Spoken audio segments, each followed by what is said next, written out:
Hi guys. So Telangana ఉద్యమ చరిత్రకు సంబంధించిన చాలా ప్రశ్నల్ని మనం క్వశ్చన్స్ ఆన్సర్స్ రూపంలో చాలా డీటెయిల్గా చర్చించారని ఈ క్లిప్స్ని మనం ఏర్పాటు చేసుకున్నాం వీడియోస్ని. సో మరి నెక్స్ట్ తెలంగాణ ఉద్యమ చరిత్రలో భాగంగా నెక్స్ట్ క్వశ్చన్ని చూడండి. సో క్వశ్చన్ వచ్చేసి, విశాలాంధ్ర మహాసభ మొదటి సమావేశము ఎక్కడ జరిగింది అన్నాడు. విశాలాంధ్ర మహాసభ, ఆంధ్ర మహాసభ కాదు, నిజాం మహాసభ కాదు, విశాలాంధ్ర మహాసభ మొదటి సమావేశం ఎక్కడ జరిగింది అన్నాడు. జనరల్గా ఆంధ్ర రాష్ట్రము ఏర్పాటు కావడం కోసం మద్రాసు నుంచి విడిపోయి ఆంధ్ర మహాసభలు ఏర్పడ్డాయి 1913 టైం నుంచి. వాళ్ళు ఆంధ్రుల హక్కుల కోసం పోరాడుతుంది ఆ సభ, అది వేరు. ఒక పక్క అది పోరాడుతుంది. ఒకవేళ ఆంధ్ర రాష్ట్రం ఏర్పడితే అది హైదరాబాద్ రాజ్యంలోని తెలంగాణ ప్రాంతాలతో కలిపి విశాలాంధ్ర ఏర్పాటు చేయాలని చెప్పేసి ఇంకొక వర్గం ఉద్యమం చేస్తూ ఉన్నారు. దాంట్లో భాగంగా ఈ విశాలాంధ్ర మహాసభ ఏర్పాటు కావడం జరిగింది. ఈ విశాలాంధ్ర మహాసభ ఎక్కడ జరిగింది అన్నాడు. మొదటి సమావేశం ప్రధానంగా 2 సమావేశాలు జరిగాయి.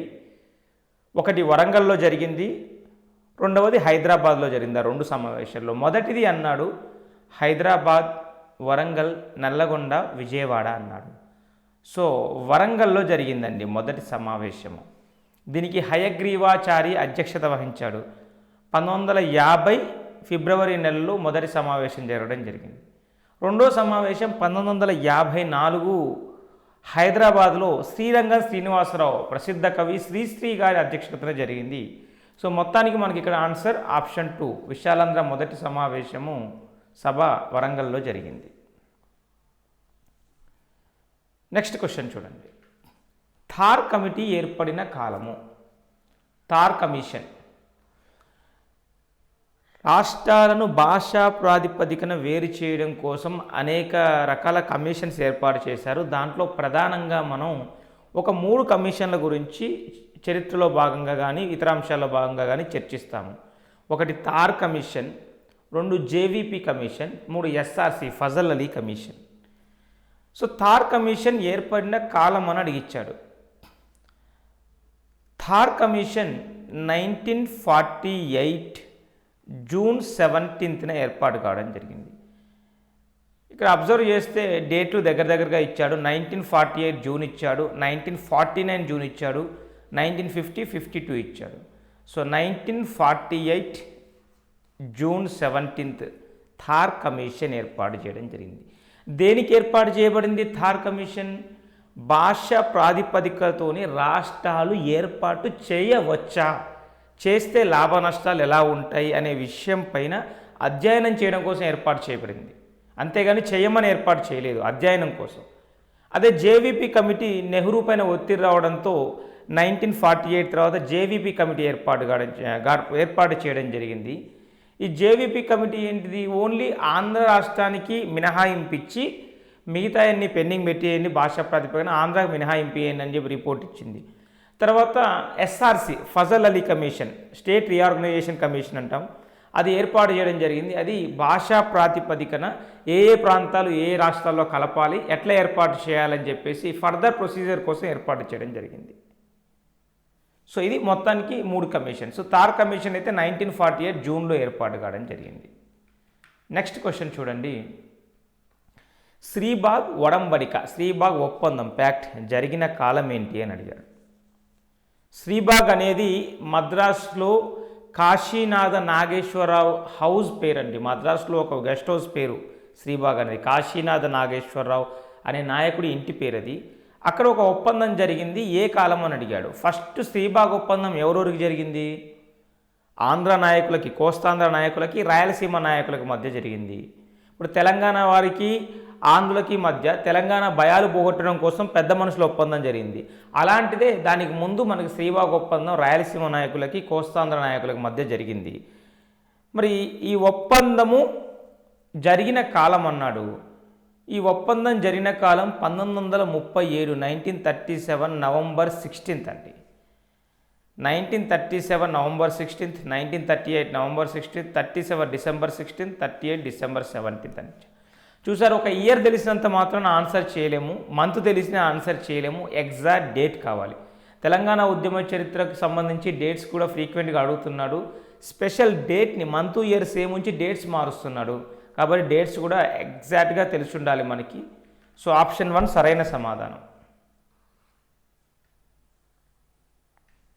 నెక్స్ట్ క్వశ్చన్ చూడండి. 1913లో ఏర్పడ్డ ఆంధ్ర మహాసభ తొలి సమావేశం ఏర్పాటు ఎక్కడ జరిగింది అన్నాడు. ఇందాక చెప్పుకుంది విశాలాంధ్ర మహాసభ వరంగల్లో 2 సమావేశాలు, ఒకటి వరంగల్లో ఒకటి హైదరాబాద్లో.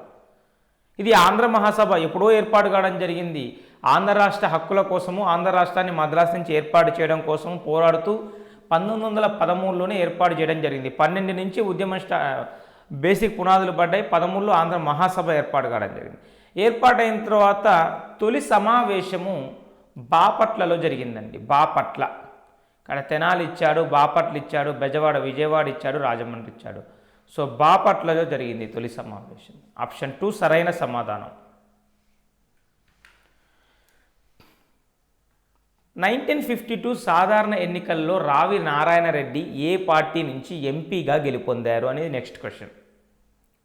రావి నారాయణ రెడ్డి 1952 దేశవ్యాప్తంగా మొదటిసారి జనరల్ ఎలక్షన్లు జరిగాయి. దాంట్లో రావి నారాయణ రెడ్డి అత్యంత సుప్రసిద్ధమైన కమ్యూనిస్ట్ లీడర్ అండి. ఇతను కమ్యూనిస్ట్ పార్టీకి సంబంధించిన లీడర్. కమ్యూనిస్టులు తెలంగాణలో చాలా బలంగా ఉన్నారు. ఎస్పెషల్లీ నల్గొండ కేంద్రంగా వీరి నాయకత్వంలో సాయుధ పోరాటమే జరిగింది. ఈ రావి నారాయణ రెడ్డి ఒక బలమైన నాయకుడు అండి. ఇతను నల్గొండ నుంచి కమ్యూనిస్ట్ పార్టీ పీడీఎఫ్ తరఫున పోటీ చేయడం జరిగింది. కమ్యూనిస్ట్ పార్టీ పైన బ్యాన్ ఉండడంతో కమ్యూనిస్టుల పార్టీ పేరు మార్చుకున్నాడు, పీపుల్ డెమోక్రటిక్ ఫ్రంట్ పేరుతోని. సో పీడీఎఫ్ పార్టీ నుంచి పోటీ చేసి ఎంపీగా గెలుపొందాడు. అప్పట్లో నెహ్రూ కంటే కూడా ఎక్కువ మెజార్టీ పొందిన ఒక బలమైన లీడర్గా ఉన్నాడు కమ్యూనిస్టుల తరఫున ఈ రావి నారాయణ రెడ్డి. నల్గొండ నుంచి పోటీ చేసి గెలిచాడండి ఎంపీగా. పీపుల్ డెమోక్రటిక్ ఫ్రంట్ ఇది కమ్యూనిస్ట్ పార్టీయే, కానీ ప్రత్యక్షంగా దానిపైన నిషేధం ఉండడంతో పేరు మారింది పీడీఎఫ్గా, పీపుల్ డెమోక్రటిక్ ఫ్రంట్గా. సో P2 ఆప్షన్ 2 కరెక్ట్ సమాధానం. Next question. 1952 జనరల్ ఎలక్షన్లో కాంగ్రెస్ ఎన్ని స్థానాలతో ప్రభుత్వాన్ని ఏర్పరిచింది అన్నాడు. 1952 దేశవ్యాప్తంగా జనరల్ ఎలక్షన్లు జరిగాయి, అలాగే హైదరాబాద్ రాష్ట్రంలో కూడా జరిగాయి. ఇక్కడ జనరల్ ఎలక్షన్లో కాంగ్రెస్ ఎన్ని స్థానాలతో గెలుపొందించి నెంబర్లు తక్కువ ఇచ్చాడంటే ఇది హైదరాబాద్ రాష్ట్రానికి సంబంధించిన డేటా. 175 స్థానాలు, 125 స్థానాలు, 93 స్థానాలు, 173 స్థానాలు ఇచ్చింది. 1952 జనరల్ ఎలక్షన్లు జరిగాయి. జనరల్ ఎలక్షన్లో మొత్తం 175 స్థానాలు ఉన్నాయి. ఈరోజు ఆంధ్రప్రదేశ్కి ఎన్ని స్థానాలు ఉన్నాయో గతంలో తెలంగాణ హైదరాబాద్ రాష్ట్రానికి అన్ని స్థానాలు ఉన్నాయి, అసెంబ్లీ స్థానాలు 175. ఈ 175లో 173 స్థానాల్లో కాంగ్రెస్ అభ్యర్థిని నిల్చోబెట్టింది. ఆ 173 స్థానాల్లో నిల్చోబెట్టిన స్థానాల్లో 93 స్థానాలు గెలుపొందిందండి కాంగ్రెస్, ఇండియన్ నేషనల్ కాంగ్రెస్. 43 స్థానాలు కమ్యూనిస్టులు పీడీఎఫ్ పీపుల్ డెమోక్రటిక్ ఫ్రంట్ గెలుపొందింది. నిజాం హైదరాబాద్ స్టేట్ అంటే దాంట్లో తెలంగాణ ప్రాంతం ఉంది, మరాఠ్వాడ మరాఠీ ప్రాంతాలు ఉన్నాయి, కర్ణాటక కన్నడ మైసూర్ కన్నడ ప్రాంతాలు కూడా ఉన్నాయి. ఈ కన్నడ మరాఠా ప్రాంతాలన్నింటిలో కాంగ్రెస్ ఆధిపత్యాన్ని చెలాయించింది. కానీ తెలంగాణ ప్రాంతంలో ప్రధానంగా ఆధిపత్యం చెలాయించింది కమ్యూనిస్ట్ పార్టీ అండి. అప్పటికి ప్రజల తరపున ఎస్పెషల్లీ నల్గొండ, వరంగల్, కరీంనగర్ ఈ 3 స్థానాల్లో 40 స్థానాలు ఉంటే 30 స్థానాలు కమ్యూనిస్టులకే వచ్చాయి. సో అంటే ఈ 3 ప్లేసుల్లో కూడా ఎస్పెషల్లీ మెయిన్ తెలంగాణ ఏరియాలో ఉన్న ప్రజలందరూ కూడా కమ్యూనిస్టుల పోరాటాన్ని మెచ్చి వాళ్ళకే సపోర్ట్గా ఉంచి వారికి స్థానాలు ఇచ్చి గెలుపొందించారు. సో ఎనీవో మనకి కాంగ్రెస్ గెలుపొందించిన స్థానాలు అన్నాడు కాబట్టి 93. సో ఆప్షన్ 3 సరైన సమాధానం. నెక్స్ట్ క్వశ్చన్ చూడండి.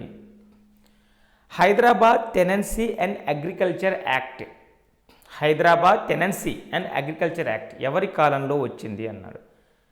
Hyderabad tenancy and agriculture act కౌలు రైతుల యొక్క హక్కుల్ని కాపాడడం కోసం ఏమన్నా కంపన్సేషన్ నష్టపరిహారం ఇస్తే భూస్వాములకి యజమానులకు పోకుండా కౌలు రైతులకు నష్టపరిహారం దక్కే విధంగా వారు బాగుపడే విధంగా తీసుకొచ్చిన act Hyderabad tenancy act 1950.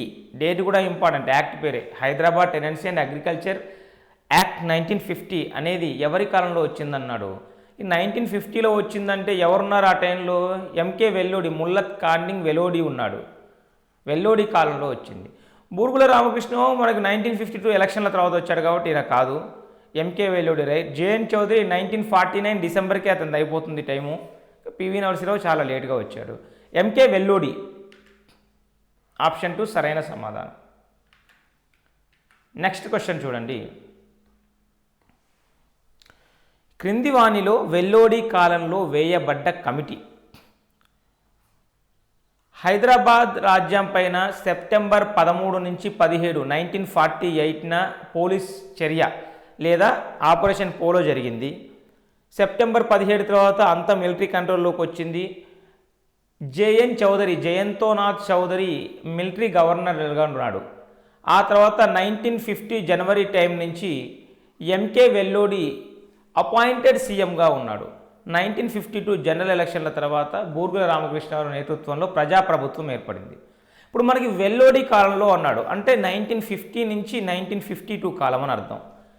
వేయబడ్డ committee అన్నాడు. So Gorawala committee, Sundarlal committee, Ayyangar committee, Pingali Jaganmohan Reddy committee అన్నాడు.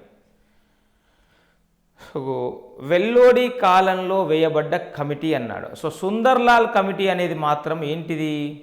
జేఎన్ చౌదరి మిలిటరీ జనరల్గా ఉన్నప్పుడు హైదరాబాద్ రాజ్యంలో భయంకరంగా ముస్లింలపై దాడులు జరిగి వేలల్లో ముస్లింలు చనిపోయారు అనే విషయాన్ని ఒక జర్నలిస్ట్ యూసఫ్ అలీ అని ఒక జర్నలిస్ట్ నెహ్రూ దృష్టికి తీసుకెళ్తూ ఒక కమిషన్ వేయబడింది. అదే సుందర్లాల్ కమిషన్, జేఎన్ చౌదరి ఆకృత్యాల గురించి అధ్యయనం చేయడానికి. సో కాబట్టి ఇది జేఎన్ చౌదరి కాలంలో wrong.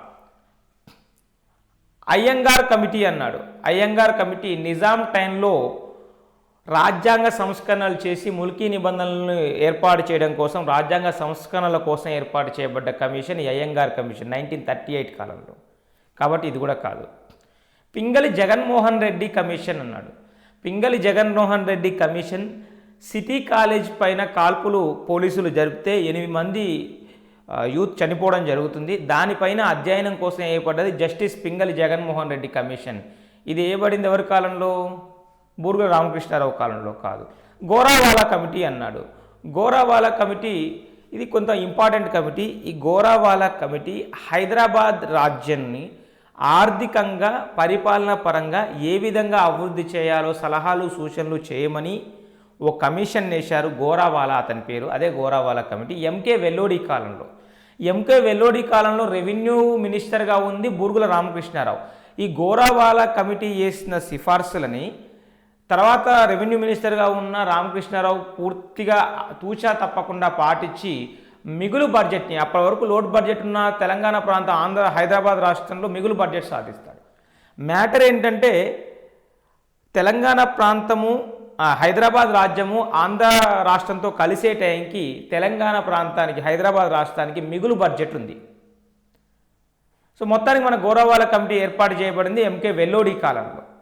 So option 1 correct answer. Next question. Sunderlal committee ఎప్పుడు వేయబడింది అన్నాడు. పండిత్ సుందర్లాల్ కమిటీ ఇప్పుడే చెప్పుకున్నాము. జేఎన్ చౌదరి కాలంలో భారీ మారణకాండ ముస్లింలపై జరిగిందని అధ్యయనం కోసము జేఎన్ చౌదరి రెచ్చగొట్టాడంటే అధ్యయనం చేయడం కోసం ఏర్పడ్డ కమిటీ సుందర్లాల్ కమిటీ. మరి ఏ కాలంలో వేయబడిందంటే జేఎన్ చౌదరి ఎప్పుడున్నాడు? 1948 నుంచి 49 డిసెంబర్ వరకు ఉన్నాడు. ఆ మధ్యలో వేయబడుతుంది అంటే 49లో వేయబడుతుంది.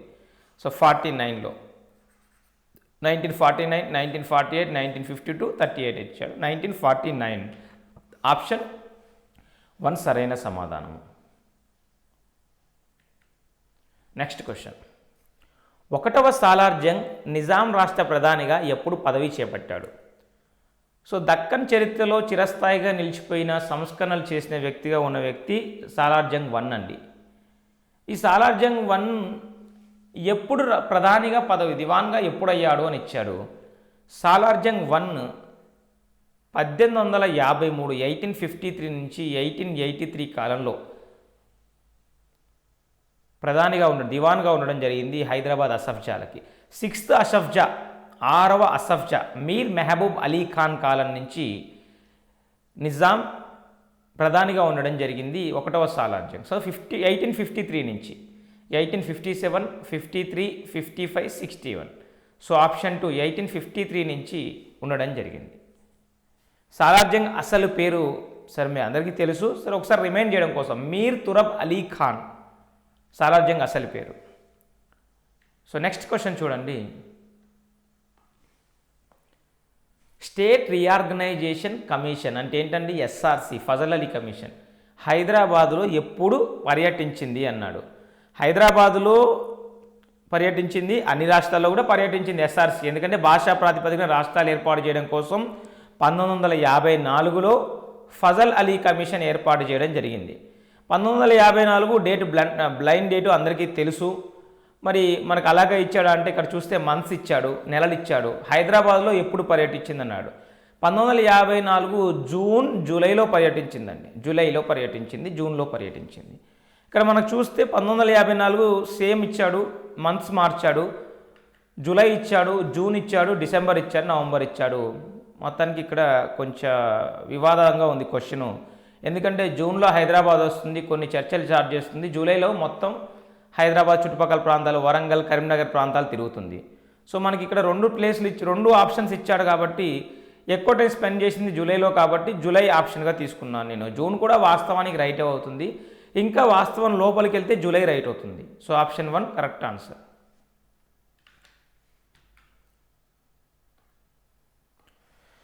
ఏ నిజాం కాలంలో పార్సీ స్థానంలో ఉర్దూ అధికారిక భాషగా మారింది? ఏ నిజాం కాలంలో పర్షియన్ స్థానంలో ఉర్దూ అధికారిక భాషగా? జనరల్గా మొఘల్స్ కాలం నుంచి భారతదేశంలో అధికారిక భాషగా పర్షియన్ ఉంది. ఈవెన్ బ్రిటిష్ వాళ్ళు వచ్చిన తర్వాత కూడా చాలా కాలం పర్షియన్ భాషను రాజభాషగా కంటిన్యూ చేశారు. ఇక దక్కన్లో ఈ హైదరాబాద్ రాజ్యంలో చూస్తే కూడా పర్షియన్ భాష కంటిన్యూ అవుతూ ఉంది. కానీ రెండవ సాలార్జంగ్ ఈ పర్షియన్ స్థానంలో ఉర్దూ భాషని అధికారిక భాషగా ప్రకటించాడు. ఒకటవ సాలార్జంగ్ అనేక సంస్కరణలు తెచ్చాడు, కానీ నాన్ ముల్కీ ఆధిపత్యం చేయకుండా చాలా కట్టుదిట్టమైన చర్యలు తీసుకున్నాడు. భాషను కూడా మార్చలేదు ఒకటవ సాలార్జంగ్. కానీ రెండవ సాలార్జంగ్ కాలానికి వచ్చేలోపు అధికారిక భాష మార్చబడడంతో నార్త్ ఇండియా నుంచి అనేక ప్రాంతాల నుంచి ఈ ఉత్తరాదిన ఉన్న ముస్లిమ్స్ వచ్చి దక్షిణాదిన ఉన్న ముస్లిమ్స్ పైన ఆధిపత్యాన్ని చెలాయించడం స్టార్ట్ చేయడం జరిగింది. సో మనకు అడిగిన క్వశ్చన్ పార్సీ స్థానంలో ఏ నిజాం కాలంలో ఉర్దూ అధికారిక భాషగా మారింది అని అడిగాడు. సో ఉర్దూ అధికారిక భాషగా 7th and last Nizam Mir Osman Ali Khan కాలంలో మారడం జరిగింది. సో ఇక్కడ 1వ, 6వ, 7వ, 4వ ఇచ్చాడు. సో 7వ నిజాం ఉస్మాన్ అలీ ఖాన్ కాలంలో జరగడం జరిగింది. సో ఆప్షన్ 3 సరైన సమాధానం. 1956లో జరిగిన పెద్ద మనుషుల ఒప్పందం ప్రకారం ముల్కీగా అర్హత పొందుటకు ఎన్ని సంవత్సరాలు స్థిర నివాసం ఉండాలని పేర్కొన్నారు?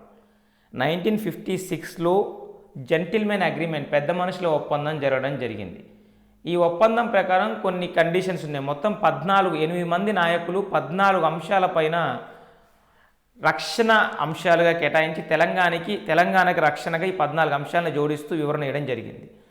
దాంట్లో మరి ముల్కీల హక్కులు కాపాడడం కోసం కొన్ని ప్రొవిజన్స్ ఉన్నాయి. దాని ప్రకారం ఎన్ని సంవత్సరాలు ఆ ప్రాంతంలో ఉంటే, హైదరాబాద్ రాష్ట్రంలో ఉన్న లేదా తెలంగాణ ప్రాంతంలో ఉన్న ముల్కీగా పేర్కొనబడతారు అని అడిగింది క్వశ్చను. 5 సంవత్సరాలు, 10 సంవత్సరాలు, 12 సంవత్సరాలు, 6 సంవత్సరాలు ఇచ్చాడు. సో 12 సంవత్సరాలండి, 12 సంవత్సరాలు. Next question. Hyderabad Mulki and non Mulki conflict అనే గ్రంథాన్ని ముల్కీ సమస్యలపై క్లుప్తంగా రాసింది ఎవరు? Hyderabad Mulki and non Mulki conflict అనే గ్రంథము ఒక బ్రిటిష్ స్కాలర్, చరిత్రకారుడు హైదరాబాద్ రాజ్యంలో నిరంతరం గమనించిన ముల్కీ సమస్యలపై చాలా డీటెయిల్గా ఒక 3 దశల్లో, నిజాం టైం నుంచి బూర్గుల రామకృష్ణరావు టైం వరకు చాలా డీటెయిల్గా 3 చాప్టర్స్గా రాశాడు. కారన్ లియోనార్డ్ అనే బ్రిటిష్ స్కాలర్ అండి. Karen Leonard, Edwin Arnold, Karen Hubber, Yusuf Ali అని ఇచ్చాడు. కారన్ లియోనార్డ్ అనే బ్రిటిష్ స్కాలర్. ఆప్షన్ 1 కరెక్ట్ సమాధానం. Next question. పొట్టి శ్రీరాములు ఆంధ్ర రాష్ట్ర ఏర్పాటుకు అమరుడైన కాలం. ఏదైనా పర్పస్తో, లక్ష్యంతో చనిపోతే అమరుడు అంటాము. మరి పొట్టి శ్రీరాములు ఆంధ్ర రాష్ట్ర ఏర్పాటు లక్ష్యంగా చనిపోవడం జరిగింది. ఆమరణ నిరాహార దీక్ష 58 రోజులు చేసి చనిపోవడం జరిగింది. ఏ రోజు చనిపోయాడు అన్నాడు. 1952లో పొట్టి శ్రీరాములు దీక్ష కూర్చున్నాడు. 10వ నెల 19వ తారీఖు అక్టోబర్లో. 1952 అక్టోబర్ 19th దీక్ష కూర్చోవడం జరిగింది పొట్టి శ్రీరాములు. ఒక 58 డేస్ దీక్ష తర్వాత 15th డిసెంబర్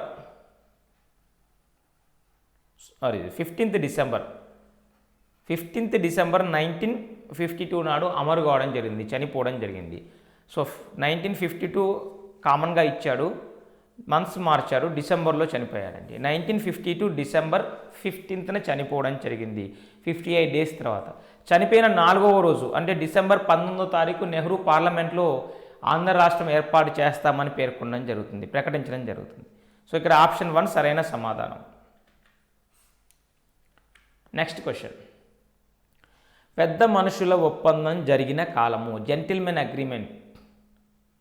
తెలంగాణ నాయకులకి ఆంధ్ర నాయకులకి మధ్య విశాలాంధ్ర లేదా ఆంధ్రప్రదేశ్ ఏర్పాటు చేయాలంటే తెలంగాణకు రక్షణ కల్పించాలి అనే అంశాలను ఇస్తామని చెప్తే మొత్తం 8 మంది, అటు 4 తెలంగాణ నాయకులు, 4 ఆంధ్ర నాయకుల మధ్య 8 మంది మధ్య 14 అంశాల మీద ఒప్పందం జరిగింది 1956లో. డేట్ చాలా కామన్, అందరికీ తెలుస్తుంది, మంత్స్ ఇచ్చాడు. 1956 ఫిబ్రవరి 20వ తారీఖు అండి. ఫిబ్రవరి కూడా సేమ్ ఇచ్చాడు, డేట్స్ మార్చాడు, ఫిబ్రవరి 20th. చూసారు కదా స్టూడెంట్స్, డేట్స్ మాత్రమే మార్చాడు, మంత్స్ ఇయర్స్ అలాగే ఉంచాడు. సో ఇంపార్టెంట్ అంశాలని నిశ్చితంగా గుర్తుపెట్టుకోవాలి, డేట్స్ని కూడా. సో 20th ఫిబ్రవరి 1956 నాడు జెంటిల్మెన్ అగ్రిమెంట్ లేదా పెద్ద మనుషుల ఒప్పందం 14 అంశాల పైన ఢిల్లీలో జరగడం జరిగింది. సో ఇవి బేసికల్గా కొన్ని ఉద్యమ అంశాలపైన questions and answers for explanation. Thank you.